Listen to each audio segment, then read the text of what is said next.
मैं हूं आबिद हुसैन शेख, आपका खैर मकदम है 4 टीवी न्यूज़ कर्नाटक एक्सप्रेस में। आज राज्य भर में ग्राम पंचायत दूसरे चरण का मतदान जोरों पर। कुल 2709 ग्राम पंचायत के 39,378 स्थानों के लिए मतदान आज सुबह से ही चल रहा है, जिसमें कुल 1,05,431 उम्मीदवारों की तकदीर लिखी जाएगी। इस मतदान को लेकर राज्य चुनाव आयोग के कमिश्नर ने वीडियो संवाद करके सभी जिला अधिकारियों से बात की थी। कुल 1,26,810 सिब्बंदी इस काम में जुटे हैं और 119 तालुकाओं में दूसरे चरण के लिए 3,697 उम्मीदवारोरों का अविरोध चयन भी किया गया है। कुल 21,135 पोलिंग बूथ बनाए गए हैं और 1,40,65,775 लोग अपने अधिकार का इस्तेमाल यानी मतदान करेंगे। 30 तारीख को मतों की गिनती की जाएगी।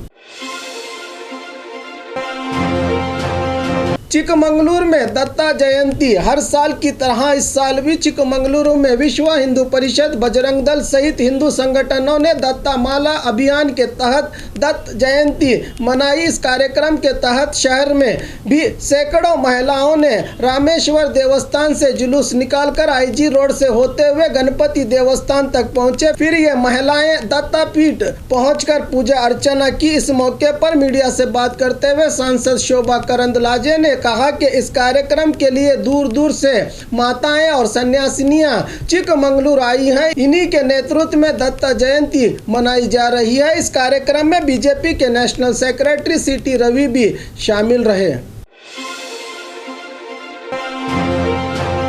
हाथ से विकलांग युवती ने किया पांव से मतदान। दोनों हाथों से विकलांग हुई लक्ष्मी नामक युवती ने अपने पांव से ही वोट डालकर वोट की अहमियत को उजागर किया है। आज सुबह बल्लारी जिला कुडलगी तालुका के काना वसल्डी के नजदीक गुंडू मुनुगु ग्राम में वोट डाला। अधिकारियों ने इनके पांव पर ही इंक लगाई। इस मौके पर बात करते हुए लक्ष्मी ने बताया कि मतदान ही लोकतंत्र यानी जमहूरियत की निशानी है। हर किसी को मतदान करना चाहिए।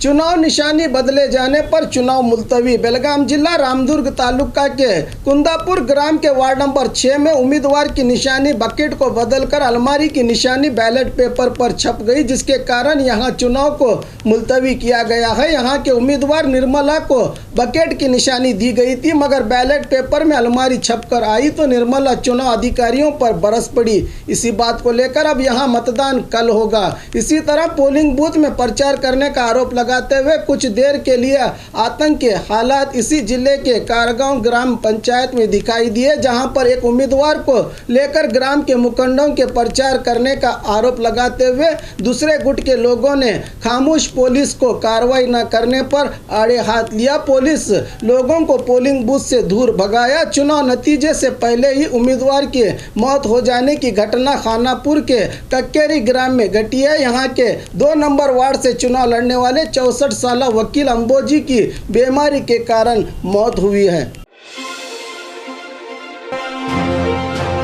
मतदान के लिए आ रहे मतदारों की कार पलटी, 11 लोग घायल। मतदान करने के लिए महाराष्ट्र के पुणे से आ रहे लोगों की कार डिवाइडर से टकराकर यह हादसा पेश आया है। NH 65 उमापुर क्रॉस के पास इनोवा कार डिवाइडर से टकराकर पलटी हो गई। सभी घायलों की शनाख्त औरा तालुका के रक्साल के ग्राम निवासियों के तौर पर हुई है। इन 11 लोगों में 32 साल पप्पू गायकवाड़ और 30 साल वाहन चालक को गंभीर चोटें आई हैं। ट्रैफिक पुलिस ने घायलों को बसव कल्याण के सरकारी अस्पताल पहुंचाया है। ट्रैफिक पुलिस थाने में मामला हुआ है दर्ज।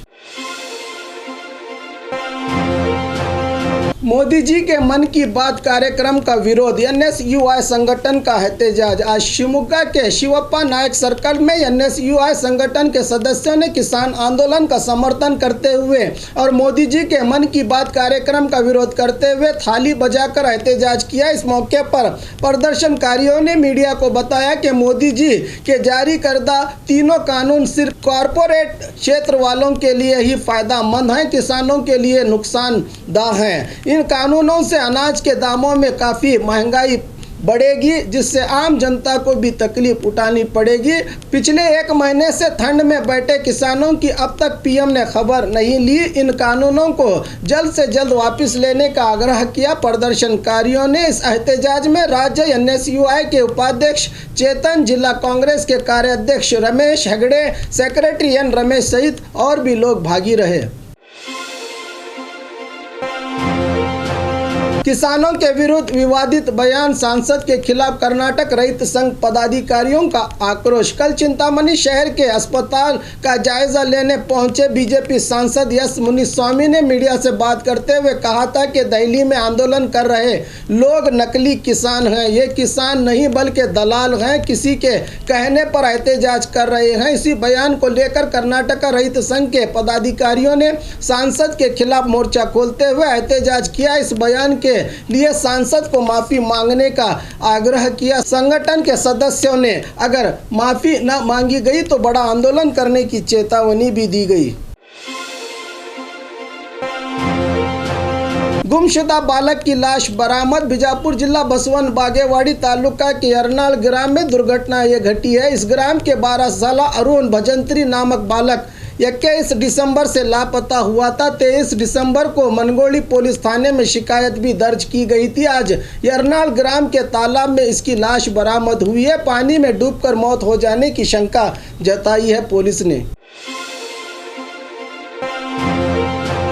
कांग्रेस और बीजेपी कार्यकर्ताओं के बीच घमासान। गदग जिले में मतदान स्थगित। गदग जिला रोहण तालुका के मेनसगी ग्राम के पोलिंग बूथ में जब बीजेपी के जिला पंचायत सदस्य शिव कुमार नीलगुंद मतदान के लिए पहुंचे तो इन पर कांग्रेस कार्यकर्ताओं ने हमला किया। इसी को लेकर बीजेपी कार्यकर्ताओं ने हंगामा करते हुए मतदान स्थगित करवाया। बताया जा रहा है कि कांग्रेस मुखंड हीरेगौडर और इनके भाइयों ने यह हमला किया है। इस घटना को लेकर कांग्रेस और बीजेपी के गुटों में हाथापाई तक नौबत पहुंची है। बीजेपी वाले अधिकारियों की लापरवाही को लेकर आक्रोश जता रहे हैं। हालात को देखते हुए अधिक पुलिस टुकड़ियां ग्राम की ओर पहुंची हैं, मगर अभी भी मतदान शुरू न होने की जानकारी प्राप्त हुई है। अगर जेडीएस बीजेपी में शामिल होना चाहती है तो हम इनका स्वागत करेंगे। सचिव शिवराम हेब्बार। पिछले कुछ दिनों से खासकर किसान विरोधी कानूनों को जेडीएस के समर्थन के बाद सियासी गलियारों में अफवाह फैली है कि जेडीएस बीजेपी में शामिल होगा। अब इसी पर बयान देते हुए सचिव शिवराम हेब्बार ने सिरसी तालुका के अल्लापुर के अरबैल ग्राम पंचायत में मतदान करने के बाद मीडिया से बात करते हुए कहा कि अगर हमारे तत्व सिद्धांतों को मानकर जेडीएस हमारे साथ शामिल होना चाहती है तो हम खुले दिल से जेडीएस का स्वागत करेंगे। अगर वो चाहते हैं तो ज़रूर हम तैयार हैं। कोविड वायरस टीके के बारे में कहा कि जिले में उचित रूप से कोविड का टीका देने के लिए प्रशासन ने पूरी तैयारी कर ली है, बताया सचिव ने। हरा भरा जंगल कौड़ियों के दाम कंपनियों के देने पर स्थानीय लोगों का आक्रोश। 2007 में कंपनी के स्थापना के लिए किसानों की जमीन सहित देवरकाड़ू नामक उडुपी जिले में स्थित हरा भरा जंगल की 114 एकड़ जमीन सोलार फैन तैयार करने वाली सुजलॉन नामक कंपनी को दिया गया था। इस मौके पर कंपनी ने वादा किया था कि यहाँ के स्थानीय लोगों को रोजगार दिया जाएगा। कंपनी ने वादा तो नहीं निभाया। अब इस जमीन में स्थित हरे भरे पेड़ों को काटकर यहाँ लेआउट का निर्माण करके हजारों में खरीदी गई जमीन लाखों करोड़ों में बेच रही है। इसी का आरोप लगा रहे हैं यहाँ के स्थानीय निवासी दिनेश। ये कहते हैं कि अधिकारियों ने कोर्ट को झूठी जानकारी देकर कंपनी के साथ मिलकर कौड़ी के दामों में जमीन बेची है। जब भी हम कोर्ट पहुंचे थे और आगे भी हम कोर्ट जाएंगे। एक और स्थानीय प्रेमानंद ने इसकी जानकारी दी। आरोग्य सचिव और एसपी के जुल्म का आरोप। जर्नलिस्ट ने की आत्महत्या की कोशिश। आरोग्य सचिव और पुलिस विभाग अधिकारियों के जुल्म से तंग आकर आत्महत्या कर रहा हूं कहते हुए सोशल मीडिया में पोस्ट अपलोड करके आत्महत्या की कोशिश करने की घटना चिकबल्लापुर में घटी है। एक प्राइवेट पेपर के जर्नलिस्ट अश्वत ने अपने पोस्ट में बड़े भावुक होकर लिखा है कि आरोग्य मंत्री और पुलिस मुझे नौकरी से निकालने के लिए षड्यंत्र रच रही है, इसीलिए आत्महत्या कर रहा हूं। फिलवक्त अश्वथ को जिला अस्पताल में दाखिल करके इलाज किया जा रहा है। मतदान करके वापस लौटते समय हादसा, महिला की मौत। मतदान करके वापस ऑटो में चिंचोली जा रही यरगढ़ ग्राम की 40 साल सरस्वती कुलकर्णी नामक महिला की हादसे में मौत हुई है। बाकी 3 लोगों को मामूली जख्म आए हैं। घायलों को चितापुर सरकारी अस्पताल में दाखिल किया गया है। और खबरों के लिए देखते रहिए 4 टीवी न्यूज़ कर्नाटक एक्सप्रेस।